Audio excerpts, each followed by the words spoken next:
Boris Johnson has been told he has a duty to take a stand against EU plans to install permanent checkpoints in Northern Ireland before the end of the year. Former Brexit party MEP Ben Habib was speaking after European Commission spokesman Daniel Ferry insisted the UK needed to meet its obligations in accordance with the Northern Ireland Protocol.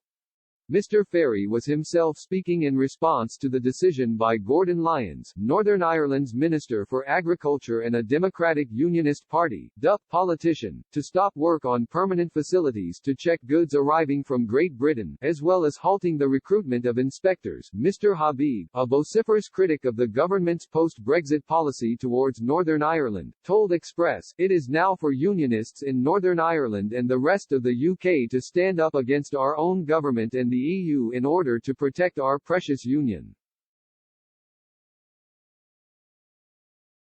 He added, Gordon Lyons is absolutely correct to refuse to build permanent structures for customs checks in Northern Ireland. These would only be needed if the Northern Ireland Protocol were legal. It is not. Mr. Habib explained, it breaches the Act of Union 1800, it breaches the Northern Ireland Act 1998, it breaches the Belfast Agreement and it breaches the Article 50 process of leaving the EU. It also fundamentally undermines all Conservative Party Brexit manifesto pledges made at the last general election. In a further swipe at Mr. Johnson, he said, the PM promised the country would leave the EU as one country. He broke this most important promise. The Northern Ireland Protocol is aimed at preventing a hard border on the island of Ireland. But critics have said requirements for additional paperwork and checks on goods travelling between the British mainland and Northern Ireland have instead resulted in a border down the Irish Sea. Permanent facilities are due to be built at Belfast, Larne, Warrenpoint and Foyle ports in Northern Ireland, but these projects are still in the design and preparatory phases.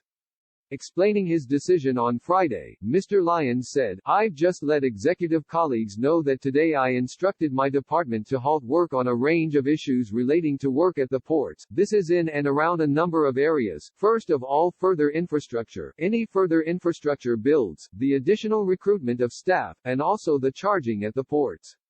The move was in response to the practical difficulties caused by the protocol, Mr. Lyons explained.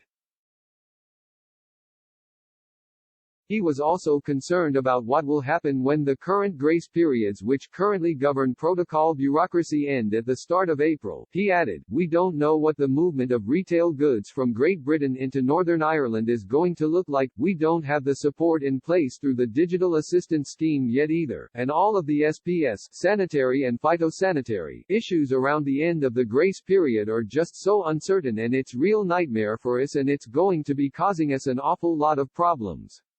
Speaking today, Mr. Ferry said, we expect the same commitment when it comes to the UK government's obligations under the protocol regarding the permanent facilities that need to be put in place by the middle of 2021, in line with the protocol and also in line with the Joint Committee decisions from last December. Stormont's legal advisors have been asked for an opinion on the decision, and Mr. Lyons may be required to proposals to the Northern Ireland Executive led by First Minister Arlene Foster.